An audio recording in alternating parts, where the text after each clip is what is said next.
Mes chers compatriotes, il aura fallu que l'Outre-mer vote massivement pour le Rassemblement national aux dernières élections européennes pour que le président de la République et son gouvernement daignent enfin s'intéresser à la France du large. Dans une vaste opération médiatique, Emmanuel Macron a mis en scène son Premier ministre et plusieurs membres de son équipe gouvernementale pour jouer un rôle autrefois interprété par le sgare adjoint du préfet de région.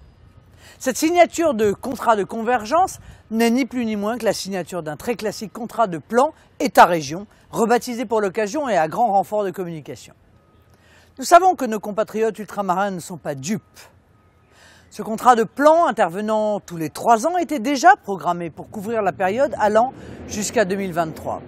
Il n'est rien d'autre que l'expression d'une solidarité institutionnelle dans laquelle l'État joue son rôle, tout son rôle, mais rien que son rôle. La seule nouveauté réside dans le fait qu'il soit cette fois paraphé par le président de la République et son chef de gouvernement. Le Rassemblement national ne peut que se féliciter de cette manne budgétaire pour nos collectivités d'outre-mer. Néanmoins, si cette signature de convention est bienvenue, elle ne permet pas pour autant de répondre aux urgences prioritaires des Français du bout du monde, ni d'anticiper l'avenir des outre-mer. Mahorais, Guadeloupéens, Guyanais, Réunionnais et Martiniquais attendent toujours une réponse à leurs problèmes d'insécurité qui placent 2 départements d'outre-mer parmi les 5 plus criminogènes de France. Les mêmes souhaitent voir enfin régler l'immigration comorienne, surinamienne, haïtienne, dominicaine et sri-lankaise. Tous souhaitent que le panier de la ménagère d'outre-mer ne soit plus environ 66% plus cher que celui de la métropole.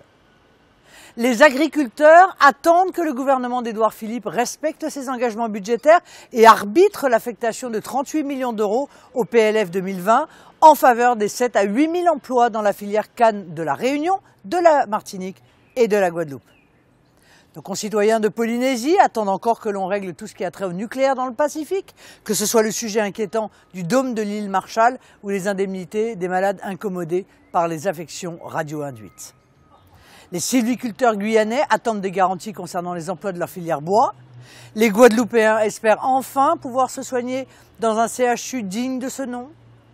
Martiniquais et Guadeloupéens attendent de l'État qu'il règle le problème environnemental des algues sargasses.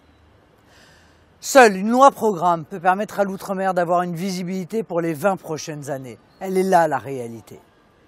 À l'occasion du lancement de la trajectoire Outre-mer 5.0, Emmanuel Macron avait souhaité ajouter un 6e objectif. 0 lâcheté, 0 déni de responsabilité, 0 refus de voir.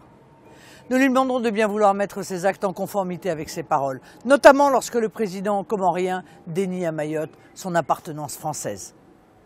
D'ici là, j'appelle nos compatriotes d'outre-mer à continuer de voter pour le Rassemblement national, aiguillon et moteur de la vie politique qui fait enfin réagir et s'intéresser le président de la République aux outre-mer.